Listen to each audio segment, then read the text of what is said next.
What up, though?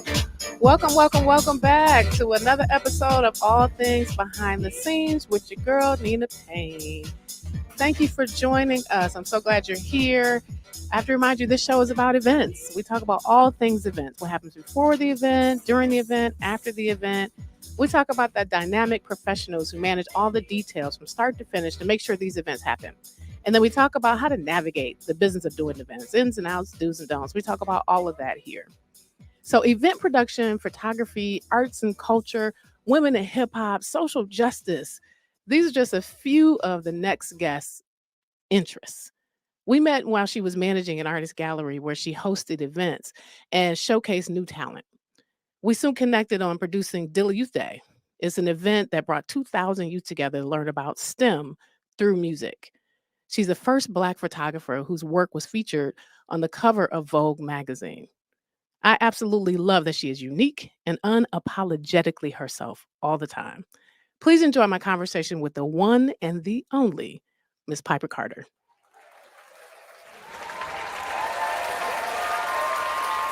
And so the title that we put on there is Cultural Creator. Was that it on there? Her title on there? And that doesn't really begin to describe all the things as we saw. So check out her bio when you look up Piper Carter. It is just thing after thing after thing after thing after thing. And she fits the bill for what we're trying to do here in highlighting women who are doing amazing things. She's an entrepreneur and she is an event curator. And so I want to start with, I know we're going to have to bring you back because the resume is long and we have lots to talk about, and we can't talk about all of that in our 45-minute show. So I want to start with how we met. And at the time, you had owned a museum. No, I'm sorry, owned an art gallery. Have you owned a museum? No. Okay. It wouldn't surprise me. So at the time, she owned an art gallery, and I'll have her talk about that. But I, at the time, was managing artists, and I had heard about the infamous Piper Carter. It's funny when you hear about a name and then you meet the person and how that whole thing happens. But she had a place for new artists to be able to showcase. And it was just one of those spaces. It was difficult to find a new artist showcase location for acts that weren't raunchy. So it was really difficult for like a real good R&B act or even jazz. It was just difficult to find a space. And I found that you did this once a week. And so we met and I brought my artist there.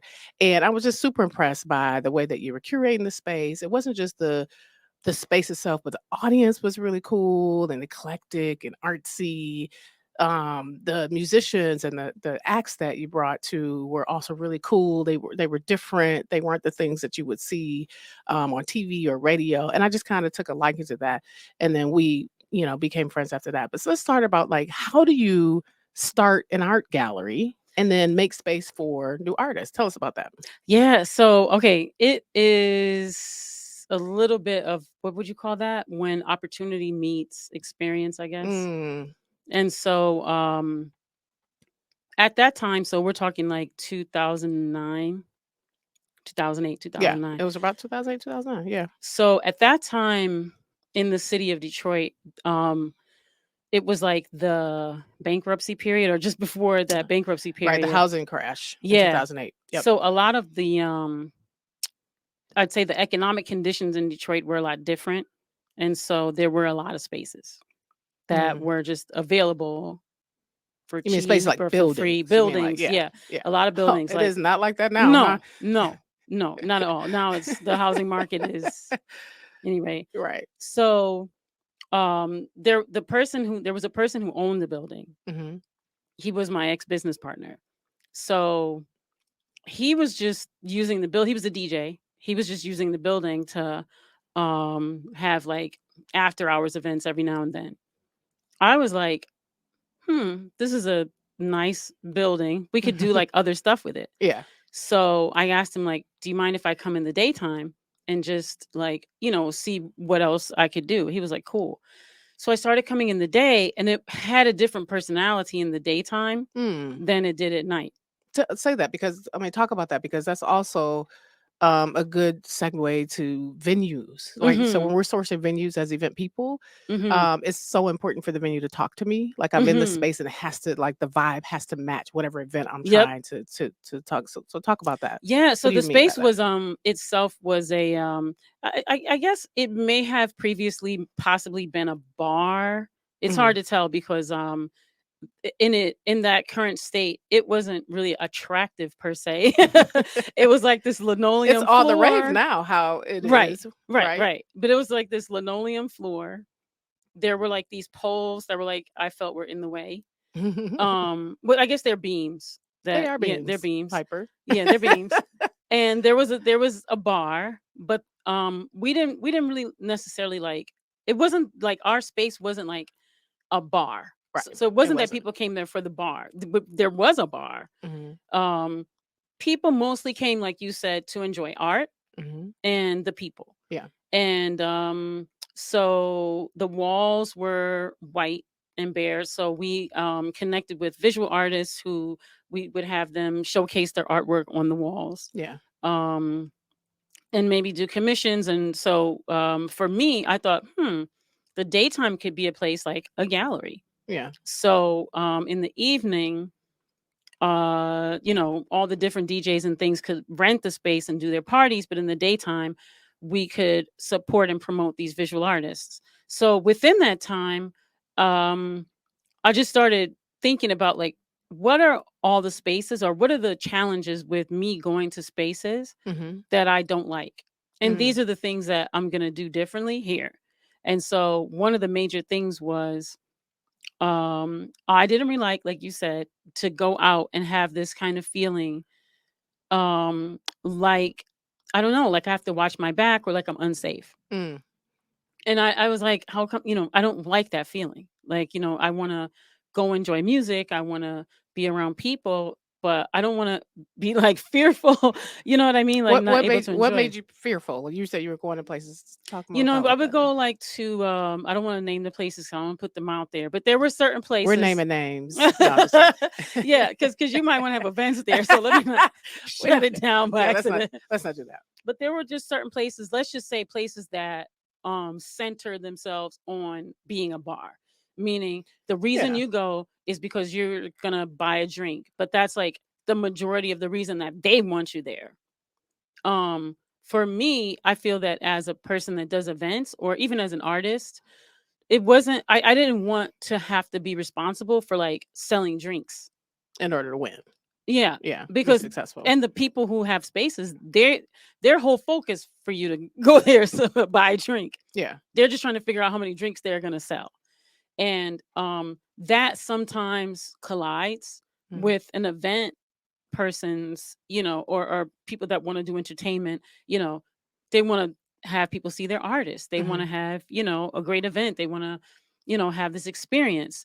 But, the person that owns the space is like, well, your people only bought one drink each. They only Yeah. bought two drinks. Like, we got to get these drinks up. What happens though, when people are drinking a lot, Mhm. the personalities start to change. Mm. Or Um, the real person that comes out. or maybe the real personality comes out. Mhm. And so I didn't like that feeling, because it just wasn't that the art was the reason that people went. And I did like going to other spaces where the art is central, Mm. like museum openings and gallery openings, but many of those spaces just feel so pretentious. Mm. And it just feels like, like I want to be here, but I just feel like the people here just don't feel authentic. Mm. And the experience doesn't feel authentic. It feels like everyone's performative. Like Mhm. people are just coming here to like pose or whatever. And I was like, this is really boring. And people would say like they had a great time.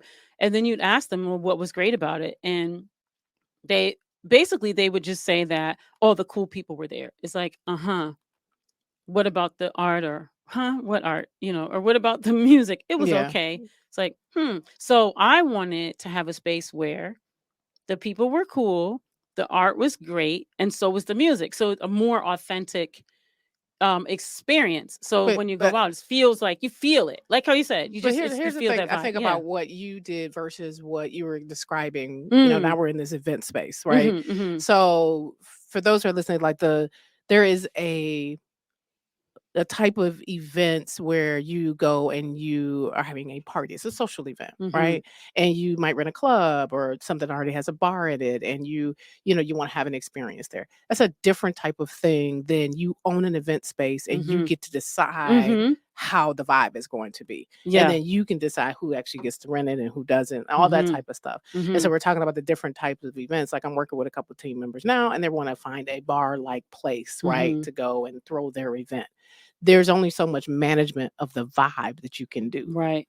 right, in that Yeah. space. And when you own an event space or when you get to decide all of the Yep. things. And Yep. so you were able to kind of curate what you Yep. wanted based off of that. Exactly. And that's basically what I was trying to describe. So Mhm. thank you for articulating that. And so yeah, and at as I got a chance to curate this space, I started thinking like, we don't have this or we don't have that. Well, we can do it at our space. Mhm. Now, I don't want to make it seem like utopia because owning a space is very expensive. Mhm. There's a lot of bureaucratic and political things involved, and safety. Yeah. You're responsible for everybody that's in there, Mhm. whether that person stubbed their toe or whether there was a fire or whether people get into a fight. Things happen. you know um but I think, for me, the risk management part, um what I at least I hope I envision myself trying to do was on the front end, like who comes in, Mm. and curating it so that the people that are coming in are coming there to have a good time, Mhm. you know Everybody's definition of good time is different. that they want everyone else there to be happy and peaceful. Yeah, you're It's right. You're different, right. Yeah, it's right? different. It's different. You wanted them to come and experience what Mhm. you were presenting, right? Mhm. So your Mhm. selection of artists, Mhm. your decision not to have a full bar, but to be able to have a couple drinks available, Mhm. your decision to kind of have art or vendors, like you curated all of that so that Yeah. you would create the experience that they would have when they come in. Yeah. You managed No, I that. managed all that. And Yeah. I guess, like, for me, I'll be honest with you, I mean, not to, like, throw people under the bus or anything like that, because I love everyone, but we do know that when you, like you said, when you manage the experience, you're able to then, I'm gonna say, like, translate that into, like, different venues. Mm, So, because we were doing this, that's good. event in Mhm. this way, then people were like, um, "Oh, we want some more of that. Can you do that over here?" Mhm. And of course, you're not going to give them like your secret sauce, but you're like, "I can give you a little bit of this. I can give you some of this." And so then people started wanting me to like do some of that, like someplace else. But like you said, I'm not creating the vibe. So I would definitely try to, as much as possible, work with team members who are, um, either have something I don't have, like you, um, or just are gonna bring like more of that, so that if you're going to a different space, you're bringing that whole secret sauce thing, but then you're kind of doing it for that space, Yeah. like, yeah, and we've done that. We've copy and pasted and added a little secret sauce to it. I think one of the things, and I think it's the first time I met somebody throwing events who had this, no misogyny kind of thing. Hmm. I had never met anybody because I had come from the road, right, and touring with all these crazy artists. And then to meet someone who just had rules Hmm. about performance and performing. Talk about that. Like why? And Okay. first of all, let's talk about what misogyny is because I Yeah. think that we have to explain. And Okay. then talk about why you decided that you were going to curate events that way. Yeah. So, misogyny is pretty much, I'll say, the disrespect of women. Is that's a very clear cut way to put it. But what it can look like is if, women are in charge or women are speaking or women are in a leadership position, that they're not listened to, they're not respected, they're not valued. That could look like, you know not hiring women, for different roles because people may see a certain role as a woman's role.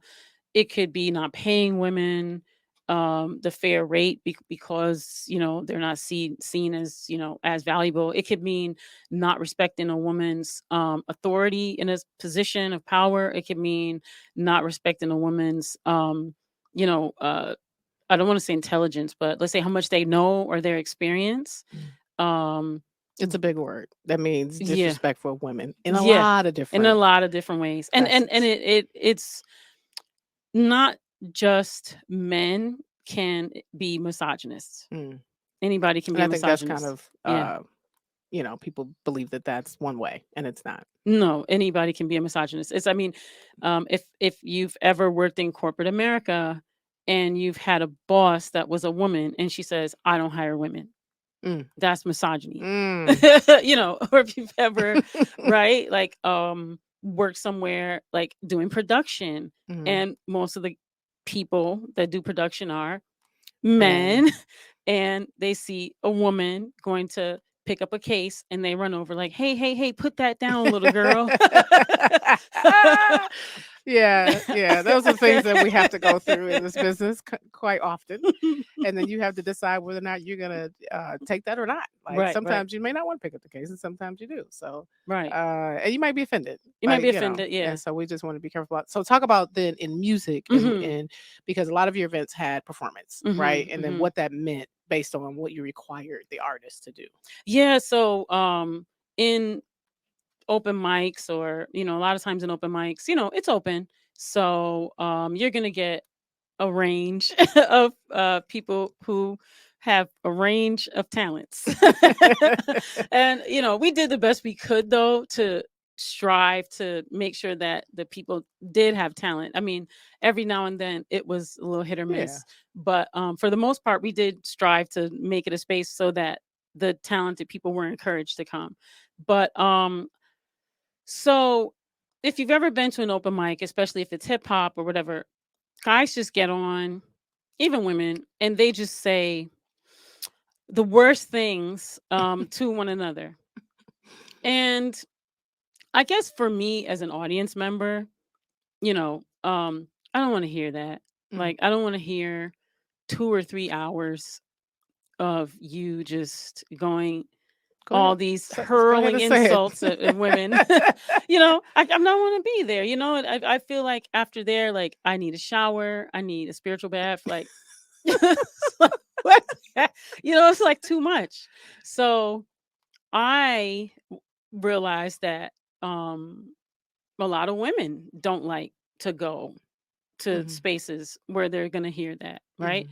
And so I also wanted to have a space where I was supporting women artists, because I realized that just in general, we've seen and we know about the ways in which artists in general are taken advantage of all across the board, True.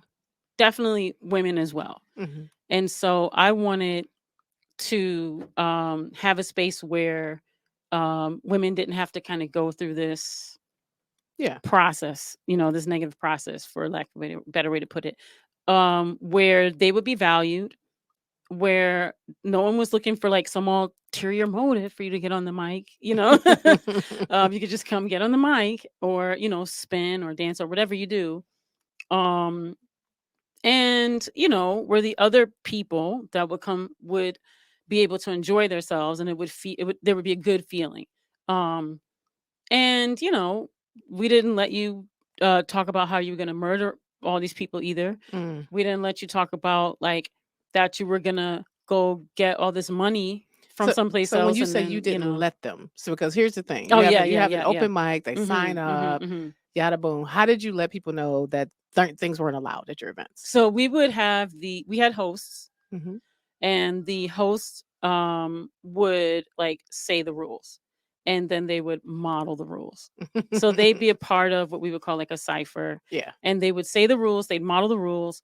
Another thing that helped, there were a lot of I'm going to call them regular patrons, and Mhm. they also helped enforce the rules. Yeah. And so um if a person did break the rules, the audience would like turn their back and like leave and walk away.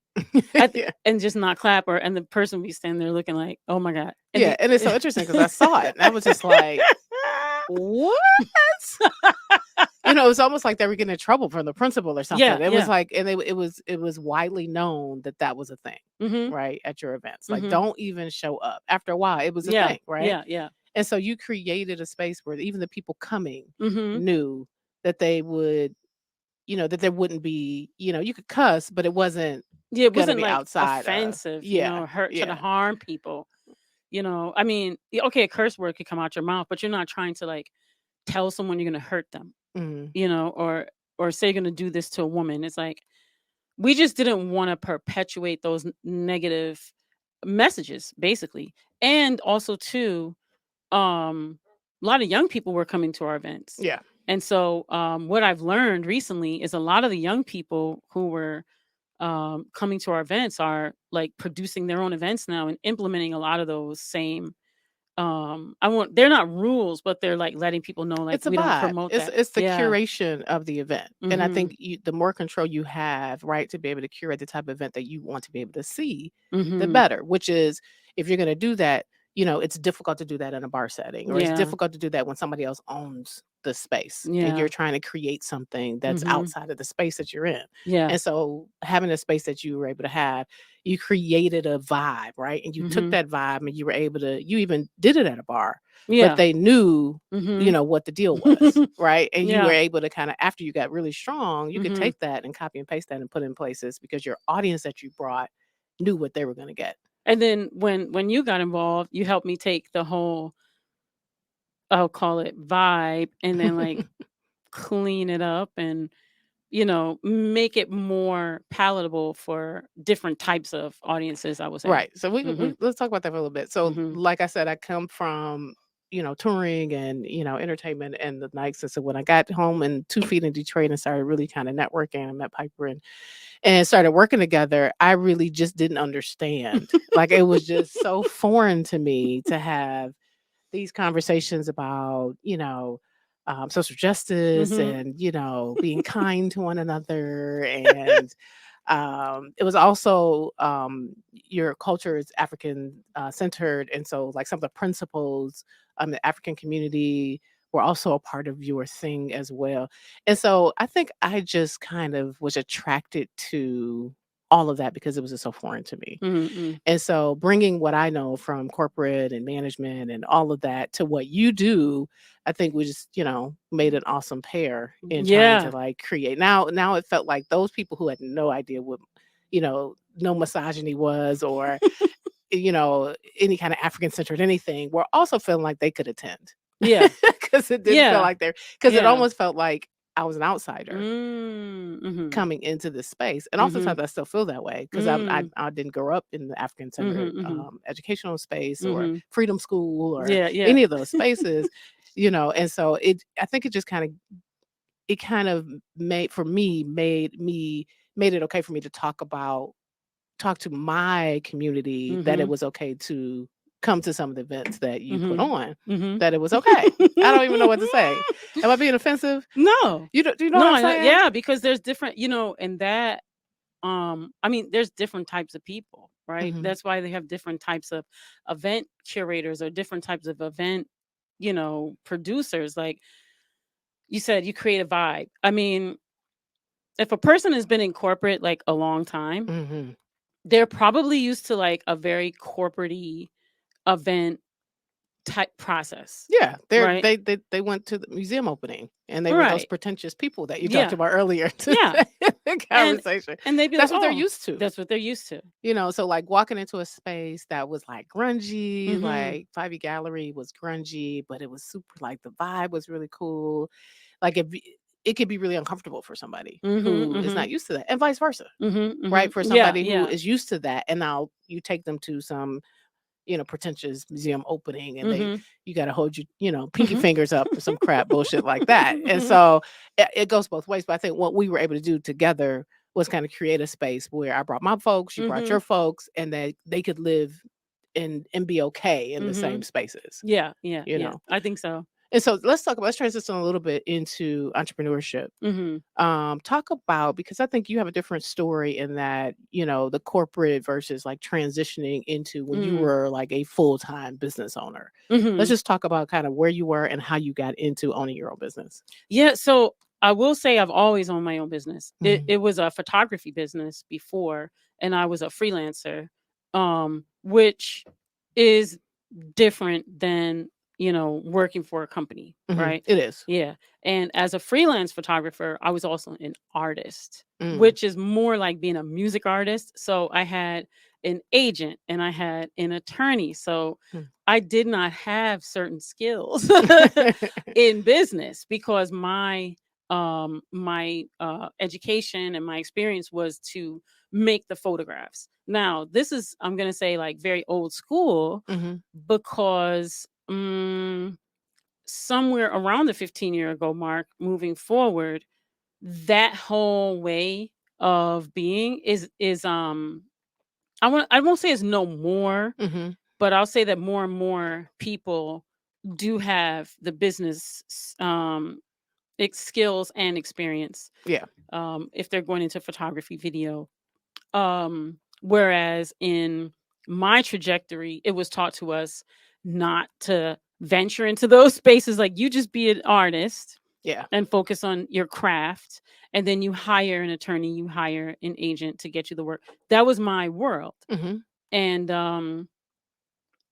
they did things like help me get magazine work, and the magazine work was kind of like your marketing to get the commercial fashion photography work, and that really pays the bills. And your agent's taking 20%, you're paying your attorney, but these things are a part of the business, so they're business expenses. They're not like, I mean, any professional artist is not complaining about that. It's like a normal expense, right? Yeah.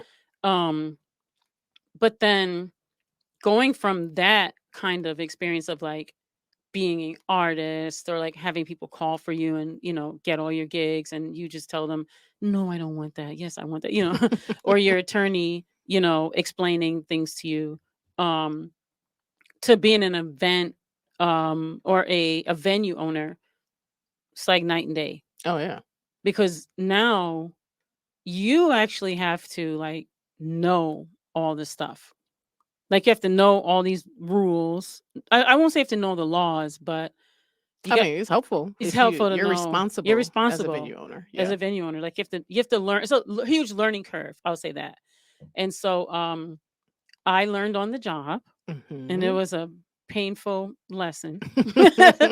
But I think now on this side of everything, I've been able to more integrate both of those, like being an artist and being a business person. And so I'll say on this side of life, now that we're into 2023, where a lot of things are automated, right? There's a lot of AI, there's a lot of virtual assistants, there's a lot of spaces you can go. Whereas before, things like branding, marketing, graphic design, video photography, all these things are like very expensive, parts of your business that are necessary. So now there's, I mean, as a creative, it's kind of painful because you're like, oh man, you can just go to AI.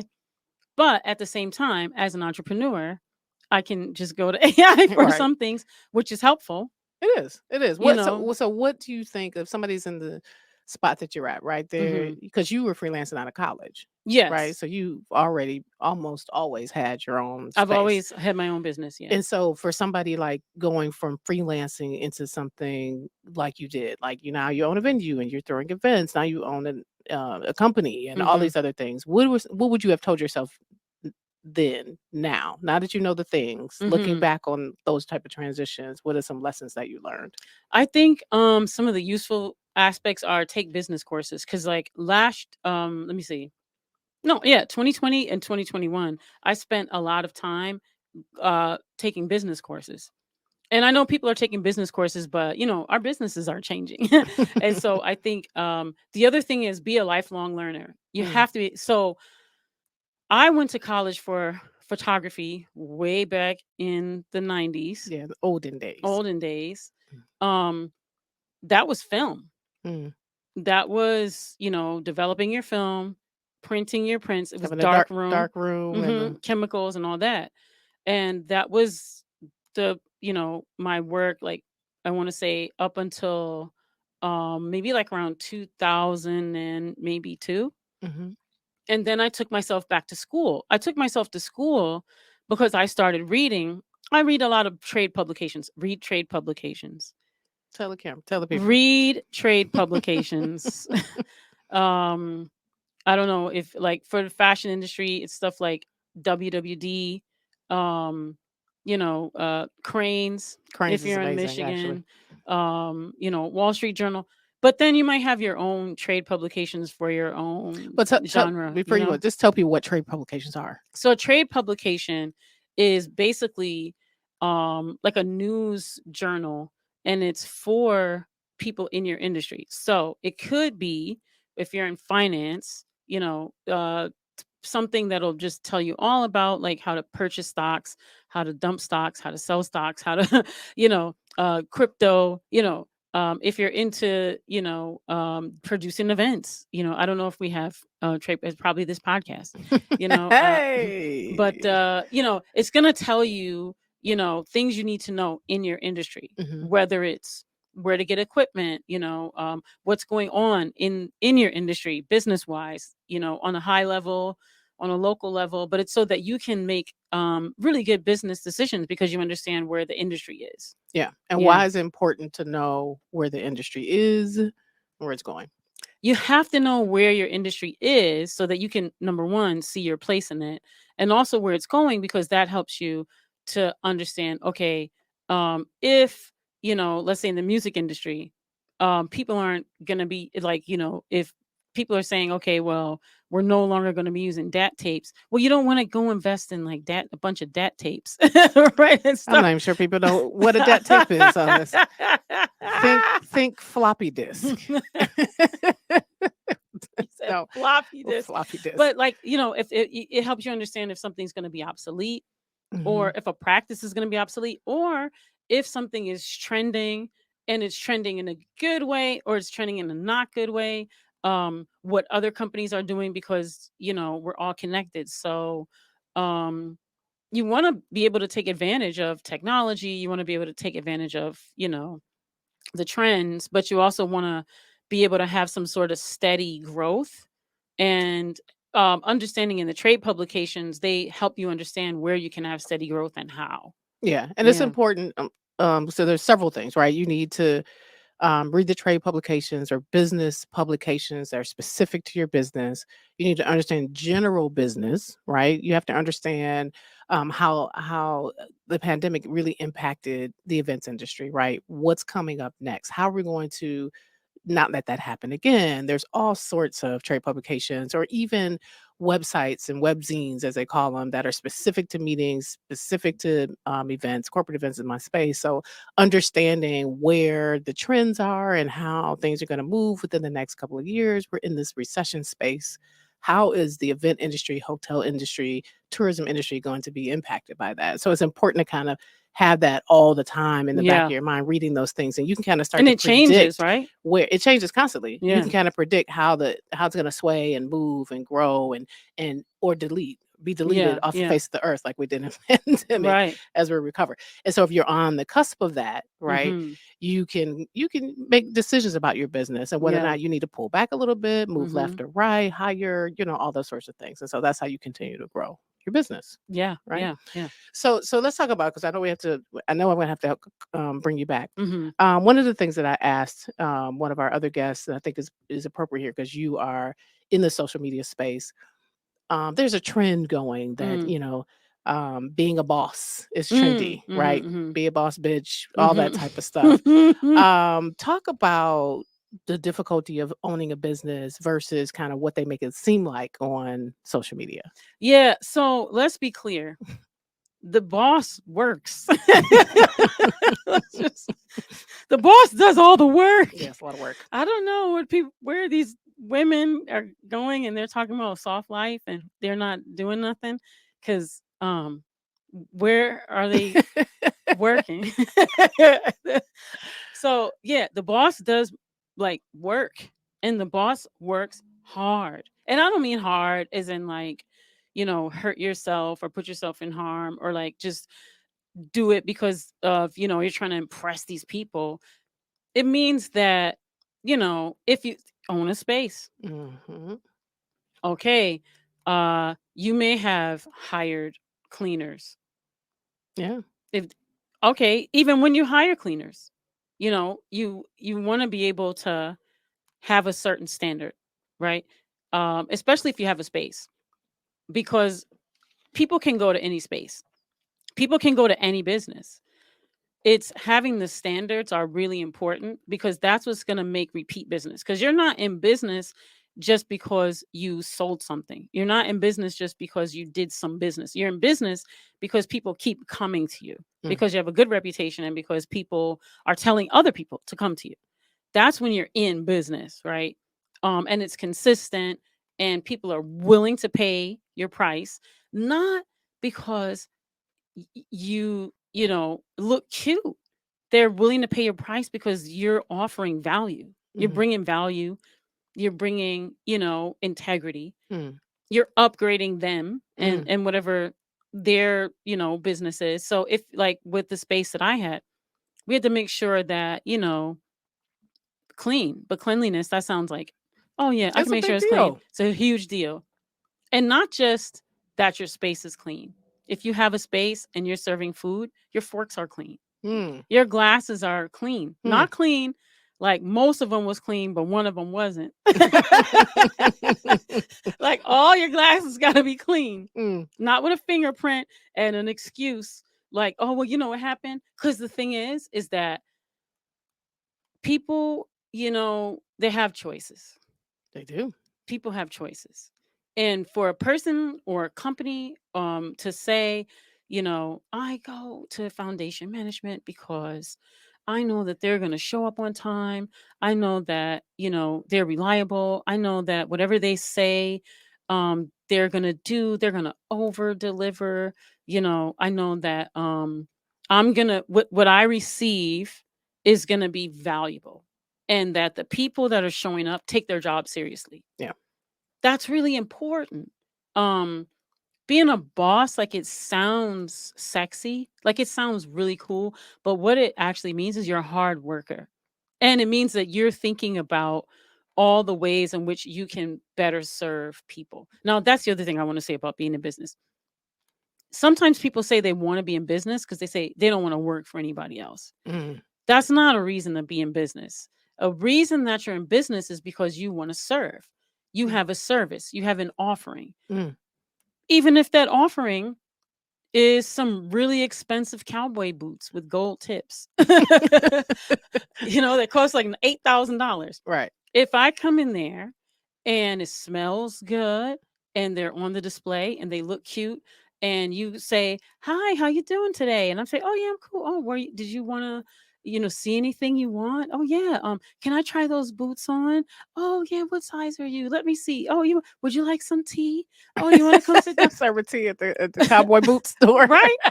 I mean, like what are the ways in which you're going to keep me here, there's a couple of nail salons I like to go to. They give you champagne and tea. I don't drink champagne, but I like seeing other women get their champagne and Mhm. and enjoy their self. So all of that is important about All of being a that. boss, and the trend of just being a boss. It's not enough. And you can't, if you're offering champagne at your nail salon, then or tea or a massage or whatever it is, don't have me come there and I got it once and it was great and I come back and now, I'm it's either not available Mm. or it's lesser quality or the person there isn't giving me the same level of kindness or service as they were before. It's the consistency that actually makes you be in Say business. that again. It's the consistency that makes you a business owner, that that's when you're actually in business. Mhm. You're Mhm. offering that level of consistency. Yeah. And if I say a brand, right? Like if I say Gucci, your mind goes to a certain place Yes. because of the consistency. Mhm. Now, if I told you Gucci and then, no offense, but it was simply casual, you'd be looking at me like, "Girl." She said, "Why you gotta rag on something No, casual?" okay, not simply casual, but I'm just saying, Right, right. Consistency in brand is important. making sure that you have more to offer than just, great Instagram photos or And that you're just. kind.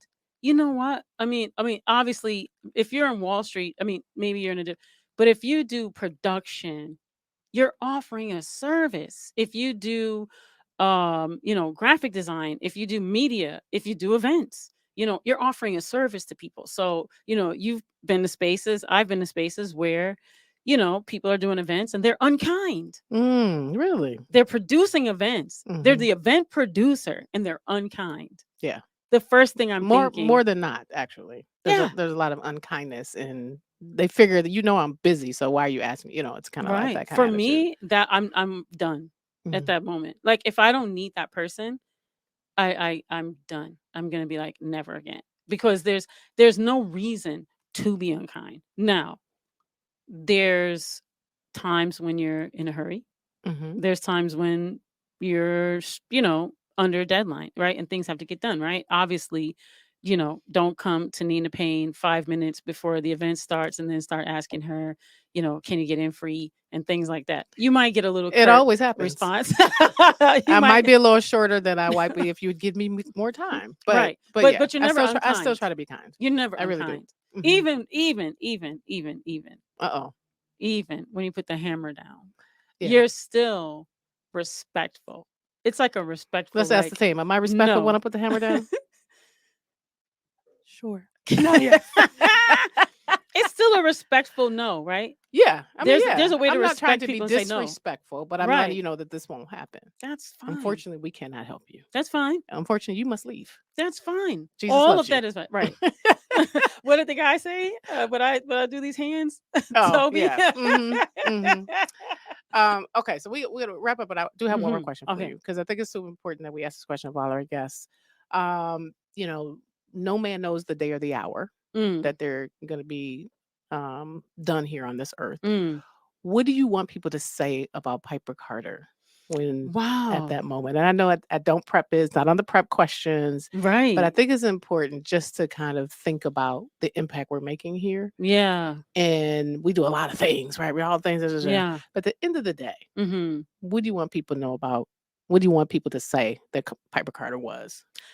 I would Not what you like, do, but what yeah. you were. Yeah, I would like people to think of me as a person who cared deeply for humanity and our planet and it maybe inspired them to also improve life for others. That's what I would like. Mm. That's what I would like. That's good. That's good. And I asked that question for that reason, right? Because after all of the things that we do, at the end of the day, we all got to be laid to rest. Mhm. And But I'm coming back. w- okay, I believe you. But it's just important our impact. Yeah. Like thinking Mhm. about that when you wake up in the morning, when you Mhm. meet people, Mhm. when you do your business and you do all the busyness, your family, like what impact are you making, Mhm. spiritually, emotionally, personally with people, in Mhm. addition to doing all the things that we do. And so I know we have are we, yeah. Piper. Oh, this was fun. We'll have to have her back. We have to have her Yeah. back. So Yeah. thank you for being here. I Thanks for appreciate having me. you. I love what you said about legacy. I'm going to think about that. And so we do this thing called after show, and I bring in our Generation Z, and our millennial group, and we have conversations about each guest. And so I'm looking forward to finding out what they think about some of the things that you said in regards to, all of your amazing accomplishments. And so look out for that. And so thank you, everybody, for being here at All Things Behind the Scenes video podcast. Don't forget to follow us on all things BTS podcast social media. And I always leave a word for the day. Let's see what the word's going to be today. I think Piper said it best. Just be kind to one another. And I don't think you can go wrong with that. Let's be kind, be kinder to one another. Enjoy your day. Peace. Thank you again for joining us for another episode of All Things Behind the Scenes podcast, where we discuss all things events and entrepreneurship. If you're watching us on YouTube, don't forget to follow, subscribe, and hit the notification bell to be notified of each new episode. You can also follow us on All Things BTS Podcast on Facebook and Instagram. We welcome all comments and suggestions. So let us know what you think. We love hearing from you. So until next time, remember, that the only thing that you can guarantee about an event and life is that it will change. Be blessed.